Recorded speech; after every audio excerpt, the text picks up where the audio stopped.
안녕하세요. 시작하도록 하겠습니다. 그림 12- 대퇴골두가 있죠. 대퇴골두 끝에 인대가 있는데 이거는 이제 관절과 안에 연결이 돼 있어요. 이 원인대라고 하는 건데 이 원인대에 조그만한 이제 혈제 원인대에 영양분도 제공해주고 고관절에 영양분도 제공해주고 그 다음에 고관절에 관절낭 거기에 모세혈관이 분포돼 가지고 영양분을 제공해 주죠. 이 고관절은 이 관절 모양이 되게 깊은 모양이기 때문에 혈액 공급이 원활하게 잘 안 돼요. 그러면 심한 경우에는 대퇴골두 괴사까지 갈 수가 있습니다. 넘어가서 그림 12-14는 이제 어떤 거냐면 이제 관절 연골이 이 위쪽 부분이 더 두껍고 아래쪽 부분은 덜 두꺼워요. 이유는 체중을 좀 더 많이 부과하는 거죠. 관절과도 마찬가지로 위쪽 부분이 좀 더 두껍다.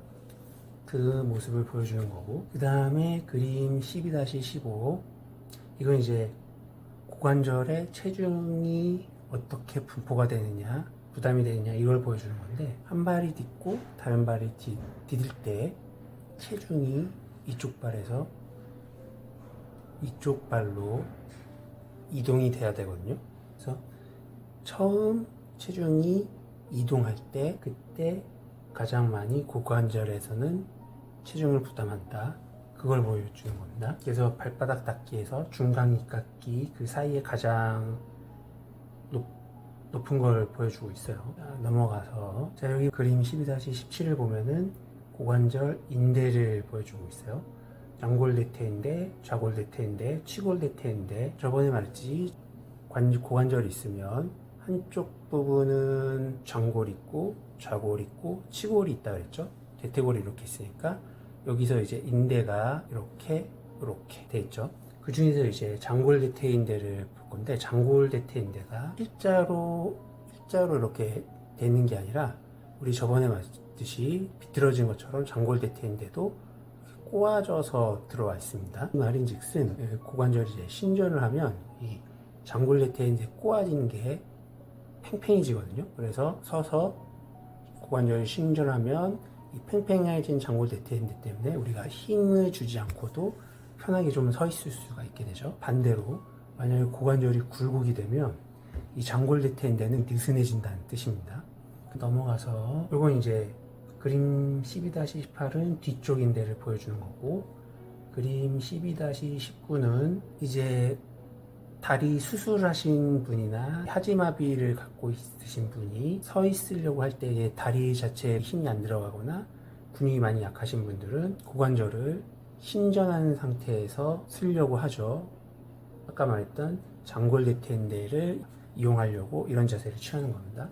넘어가서 그림 12-20을 보면 고관절 이제 잠김 위치라고 나와 있는데 잠기고 열리고 이런 뜻은 관절 주위 조직이 팽팽하게 잡혀 있어서 관절이 움직이지 않을 때 잠금 위치가 되고, 반대로 관절 주위 조직이 느슨하게 돼서 관절이 잘 움직이는 상태를 열린 상태로 얘기하는데, 고관절의 잠김 위치는 신전, 외전, 그 다음에 내회전이 일어났을 때 가장 팽팽하다고 얘기를 하는데, 그때는 이 장골대퇴인대, 좌골대퇴인대, 치골대퇴인대 이 세 개의 인대들이 가장 타이트한 위치. 이렇게 넘어가시고요. 그 다음에 여기 표를 보면 고관절 굴곡에 따라서 관절이 압력이 어떻게 되느냐 이걸 보는 건데, 중간 범위가 가장 압력이 떨어진다. 신전했을 때 혹은 굴곡했을 때는 관절 압력이 커지고 중간 범위 있을 때는 고관절 압력이 떨어진다. 그래서 우리가 고관절 수술하신 분들은 한 40도에서 60도 정도의 굴곡을 하고, 이게 골반이라면 다리면 누워 있으면 다 무릎을 이렇게 하라고, 혹은 무릎을 이렇게 슬링으로 걸어둔다. 고관절 수술하신 분들은 이 각도가 가장 압력이 낮은 각도이기 때문에 이렇게 되는 거고요. 자, 넘어가서 그 다음에 12-22 고관절 움직임을 보여주는 거죠. 굴곡, 신전이라고 했을 때는 고관절도 앞으로 기울이고 뒤로 기울이고, 우리가 이제 외전, 내전을 하면 골반도 옆으로 기울이고 반대쪽으로 기울이고, 우리가 외회전, 내회전 할 때 골반도 회전을 하게 되는 거죠. 이 모습을 이제 보여주는 겁니다. 넘어가서 그림 12-23, 굴곡 120도, 신전 20도, 그 다음에 외전 40도, 내전 25도, 그 다음에 내회전 35도, 외회전 45도. 그 그림을 나타내고 있는 건데요. 넘어가고, 이건 이제 요추 골반 리듬을 보여주고 있는데, 저번에 우리가 했죠. 골반이 굴곡할 때 허리 요추도 같이 굴곡이 되는데, 각도는 2대1에 조금 못 미친다.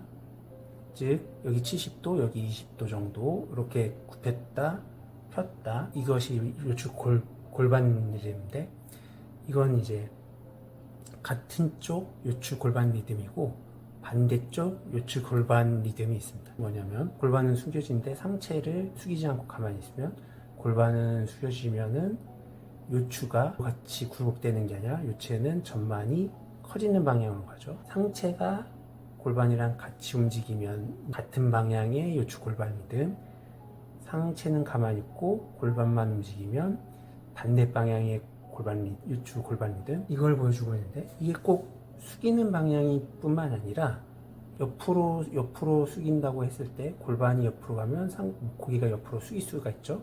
그러면 골반이 옆으로 갈 때 요추도 같이 들어갑니다. 근데 골반이 옆으로 갈 때 머리를 가만히 놔두면, 골반이 옆으로 갈 때 요추는 반대쪽으로 구부러지죠. 반대로 이렇게. 회전은 어떨까요? 회전도 마찬가지입니다. 자, 고개랑 같이 몸통이 회전하면 이렇게 요추도 같은 방향으로 들어가는데, 만약에 고개는 가만히 있고 골반만 이렇게 들어가면 요추는 반대쪽으로 들어갑니다. 이렇게 요추 골반 리듬이 반대로 돌아가는 이유 중에 하나는, 우리가 걸어 다닐 때 골반이 옆으로 들어가고 그 다음에 이렇게 움직이는데, 요추에서 반대 움직임을 해주지 않으면은 고개가, 우리 걸어갈 때마다 고개가 이렇게 흔들려야 됩니다. 이렇게. 근데 그 흔들림을 머리에서 잡지 않고 요추에서 반대로 다 잡아주는 거죠. 그래서 우리는 고개를 반듯하게 하고 걷거나 뛸 수 있다. 넘어가서, 그래서 그림 12-25는 이제 반대쪽인 움직임을 얘기하는 거죠. 오늘 여기까지 하겠습니다.